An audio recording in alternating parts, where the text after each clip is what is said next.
Digital dopamine से जुड़े विभिन्न विषयों पर 2 दिवसीय साइकॉन 2026 राष्ट्रीय सम्मेलन आयोजित किया गया। इस दौरान चर्चा की गई कि तकनीक तेजी से हमारी जिंदगी का हिस्सा बन रही है और इसका असर हमारे सोचने समझने, भावनाओं, व्यवहार और फैसले लेने क्षमताओं तक में दिखाई देने लगा है। निर्वाण हॉस्पिटल द्वारा आयोजित सम्मेलन में देश भर के मनोचिकित्सक, मनोवैज्ञानिक, शोधकर्ता और स्वास्थ्य विशेषज्ञों ने भाग लिया। कार्यक्रम उद्घाटन के अवसर पर मुख्य अतिथि के रूप में मुख्य सलाहकार मुख्यमंत्री उत्तर प्रदेश श्री अवनीश अवस्थी उपस्थित रहे। इसके अलावा निर्वाण हॉस्पिटल के संस्थापक अध्यक्ष एवं प्रबंध निदेशक doctor H.K. Agarwal, doctor Diptanshu Agarwal, medical director Nirvana hospital, doctor T.B. Singh, पूर्व विभागाध्यक्ष मनोविज्ञान विभाग IHBAS Delhi, doctor Pranjal Agarwal, director Nirvana hospital, Aastha Sharma, विभागाध्यक्ष क्लिनिकल साइकोलॉजी निर्वाण हॉस्पिटल और संगठन सचिव Psycon 2026 Himanshu Singh, director composite regional centre CRC Lucknow भी शामिल रहे।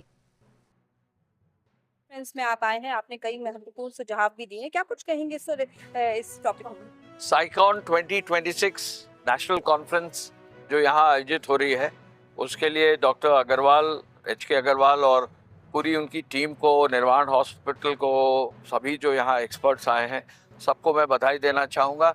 ये 2 दिन की कॉन्फ्रेंस यहाँ आयोजित हो रही है। क्लिनिकल साइकोलॉजी, मेंटल हेल्थ के एरिया में, रिहैबिलिटेशन के एरिया में सबसे महत्वपूर्ण एरिया है ये, बिकॉज ये एरिया ऐसा है जो सबसे कठिन भी है और सबसे आवश्यक भी है।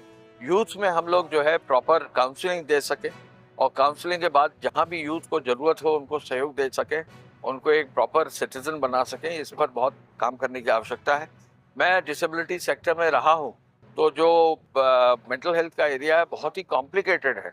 इसमें प्रोफेशनल्स को और अच्छे ट्रेनिंग की ज़रूरत है, उनके कोर्सेज के रिकॉग्निशन की ज़रूरत है। तो आज मैंने आप सबको बधाई दी है कि आप सबको जोड़कर आज ये नेशनल कॉन्फ्रेंस कर रहे हैं। बड़ा काम है, इस काम को आगे बढ़ाएंगे और हम सरकार की तरफ से, जो भी हमारे मेडिकल इंस्टीट्यूशंस हैं, उनकी तरफ से भी जो भी सहयोग होगा वो करेंगे। थैंक यू सर, साइकॉन 2026 का शुभारंभ हुआ। सबसे पहले तो इसकी थीम के विषय में जानना चाहेंगे, किन चीज़ों पर आज चर्चा? ये मनोविज्ञान से संबंधित है। आज के युग में सबसे ज्वलंत समस्या है टेक्नोलॉजी के एडवांसमेंट की। आप जानते हैं AI का नाम आपने सुना होगा।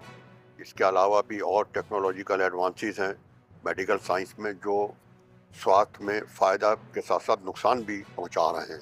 उसी मानव मनोविज्ञान के विश्लेषण के लिए देश भर से यहाँ पर लोगों को आमंत्रित किया गया है। ट्रेनी साइकोलॉजिस्ट, प्रैक्टिसाइजिंग साइकोलॉजिस्ट हैं, वो आए हुए हैं और जो विभिन्न इंडिया के इंस्टीट्यूशंस हैं साइकोलॉजी डिपार्टमेंट के, उनके प्रवक्ता, अनुभवी लोग उस पर व्याख्यान देंगे, चर्चा होगी। ये 2 दिन की कॉन्फ्रेंस है।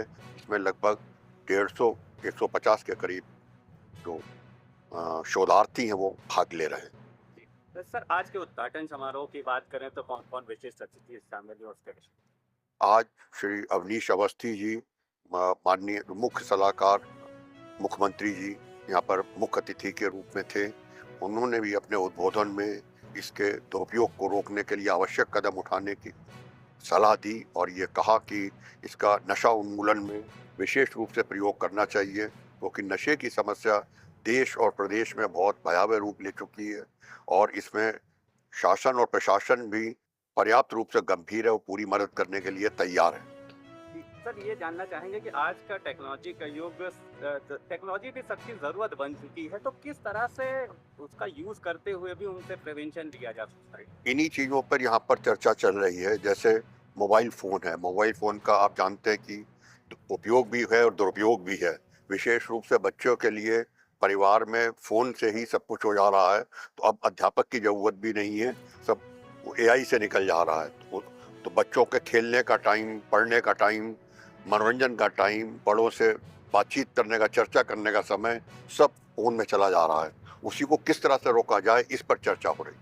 सर, नए रिसर्च स्कॉलर्स के लिए क्या यहाँ पर होगा साइकॉन में, किस तरह से उनकी चीज़ों को प्रमोट किया जाए?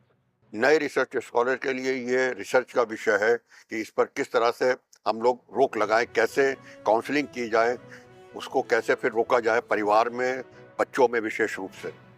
धन्यवाद।